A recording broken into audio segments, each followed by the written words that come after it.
Hi everyone, hope you're doing well from wherever you're watching this channel, depending on your time zone. Now, for the National Assembly to conduct their business, they will need a forum. And this forum should be not less than 50 members. At least, if the speaker or chair has 50 members in the chamber, they can conduct the business. If you don't have, you ring the bell and wait to achieve the quorum. That's National Assembly. Talk about the Senate, you will need not less than 15 members in order to conduct any business in the Senate. If you don't have, again, ring the bell and wait to achieve the number. 15 senators. So imagine in the National Assembly, it has now become a problem to achieve the 50 members of parliament in the chamber to conduct the business of the House. Something that angered Inangungwa, the majority leader, to an extent they went on mentioning the names of chairs who are missing this event. So to achieve this, what he's alleging or what he's saying is that at least if you have the chairs of committees and vice chairs, already you have a good number to start with, 20. Then the other member in. Say that if there is any question in a various committee that they chairs, they will be available to answer this. So Inangungwa is calling for impeachment of chairs of budget who are missing to attend the National Assembly sessions. And there are a number of these members who are really missing, and even went on and on to warn them that either resign, attend, or we impeach you, period. Why are members of parliament avoiding parliament sittings? Why? That's the big question on this part. We were in the leadership conference last week, Honorable Speaker, under the able leadership of the chair of the Parliamentary Service Commission and also our speaker. And part of the issues that were raised by members in that conference is House attendance. And more so calling on chairs and their vice chairs. Honorable Speaker, this afternoon, you have had to sit there and wait for at least 10 minutes for us to garner quorum. This House has not less than 60 chairs and vice chairs of committees. We only need 50 to transact business. If we add the leadership of the House, we have 70.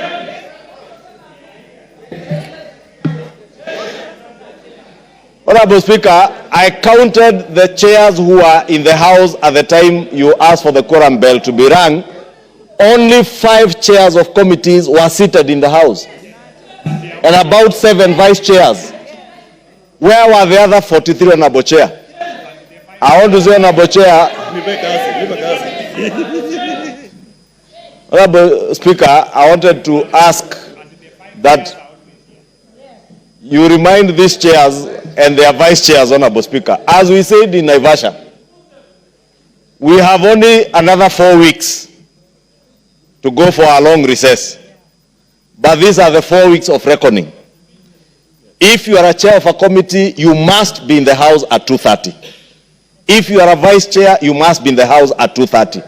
There is no reason for the speaker to come and sit and wait for quorum when there are members who have business to be transacted on the floor, they are not in the House. When we have chairs who should be responding, and this kind of behavior, Honorable Speaker, the member for Imenti Central should know. We are not in a marketplace in Imenti Central for him to walk in and shout that he's here. He knows he should also have been here at 2:30. Honorable Speaker, I was saying it's imperative that we reiterate from your seat, Honorable Speaker, the need for members to be in the House, especially chairs and their vice chairs, because even if all these members who have to ask questions were in the House, Honorable Speaker, and statements, You need those chairs and their vice chairs to respond and tell you when does the member expect an answer. And probably that is why the members who are even coming to ask questions are not here, because there will be nobody to respond to them. And let me tell chairs from both sides of the house, if you are a chair of a committee or a vice chair, please take your work seriously. If you do not, we have another 280 members who can take those positions. Do the honorable thing. If you don't have time for the house, just do the honorable thing. And you know, in this season, the season Junet Mohammed calls the season of impeachment. I am not encouraging anyone to impeach anyone. But if need be, please impeach these chairs and their vice chairs if they can't be in the house. Please impeach them. Thank you, Honorable Speaker. Now, I want us to continue with this discussion, but I have a quick request, actually. It is a humble request. We've been running a program here to try and raise funds in order to help a church put up a new modern church building. They have been in a muddy structure for quite some time, but they're trying to get out of that.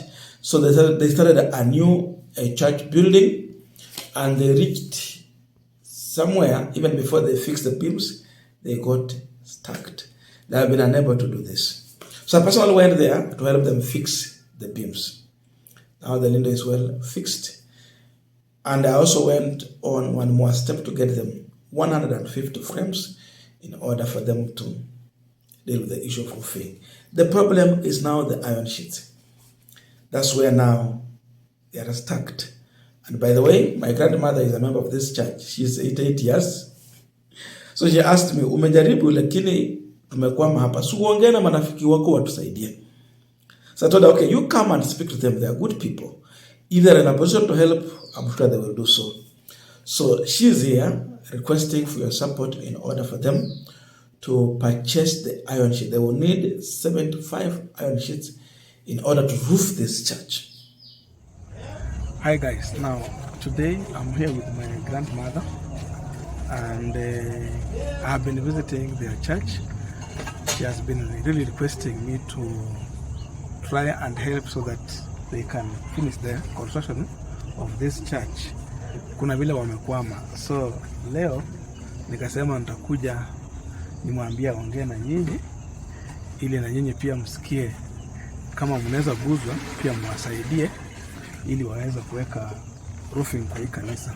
Tumejaribu sana, tumejaribu kuweka linde ilikuwa imesimama, and pia tumeenda hatua pia tukapata frames zenye nataka fix, but they don't have iron sheets na hawana pia milango na madirisha. So ningependa pia wasalimie, awaambie majina yake, alafu pia waambie mwenyewe. Unaweza kusalimia? Naitwa M-Pesa. Na huyu ni mjukuu wangu. Mwambia aongee na nyinyi marafiki yake mtusaidie kanisa kujenga na mapato. Hakuna mapato. Kama mtusaidia, tutaomba Mungu akubariki. Now, if you're in a position to help, you can kindly send in your support through the following number: 0708 34 0092. The name is Charles Inangungwa. I want to thank those who have already sent in their contribution. So far, out of the 75,000, that's the budget, 75 to 80,000 to fix this roof. We've managed to get 63,500 Kenyan shillings. This tells us that we're just less by 12,500. So if we've been able to achieve this, I know we can finish this. And let me thank the following people who have just sent in their support latest. Wale walituma usiku. Liko, John, Laurent. Thank you so much. I've received your support. I had mentioned the other people in the previous video, and I'm also just mentioning one name because again we have to safeguard the identity of our supporters on this channel. Most of them are not comfortable disclosing their full identity. So one name is just enough.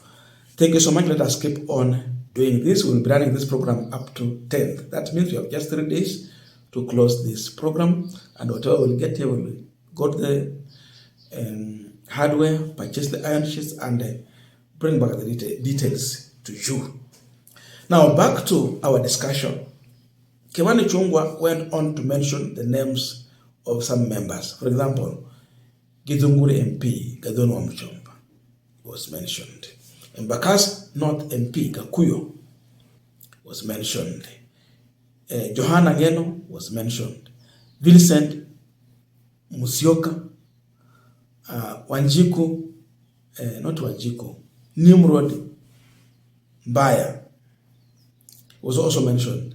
Dindi Nyoro, chair for budget, the highest office there. You look at this, seemingly there is a looming purge.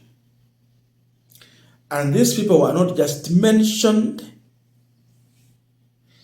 it was done so simply because there is a kind of association between some of these budget chairs with the impeached deputy president Rigathi Gachagua. Now he's a former deputy. Unajua saizi Gachagua hana security, hana gari yoyote, hana allowance, hana mshahara.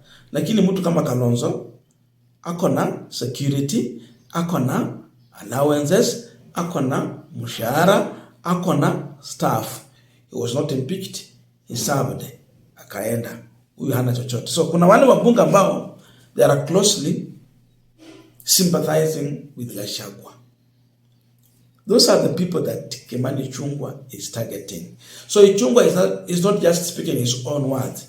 Ichung'wah is reporting what Ruto wants to do. Some of these people will be shown the door. Wapende, wasipende. Big reason, they are a close associate of Rigathi Gachagua. And Ruto does not want anything associated with the impeached DP Rigathi Gachagua. If you sympathize with him, you are not his friend. You must go. Watu wamekuwa targeted hapa sana, watu kama Dindi Nyoro. You know, the influence of Mount Kenya region. The focus is that Ruto should at least get something from there. But if you have all this group around Gachagua, what will he get? So he has to deal with them decisively. So hao watu, they are going to be purged, nothing else. Watafukuza sio kwamba waendi kwa kikao, kwa sababu wanahusiana karibu sana na Rigathi Gachagua.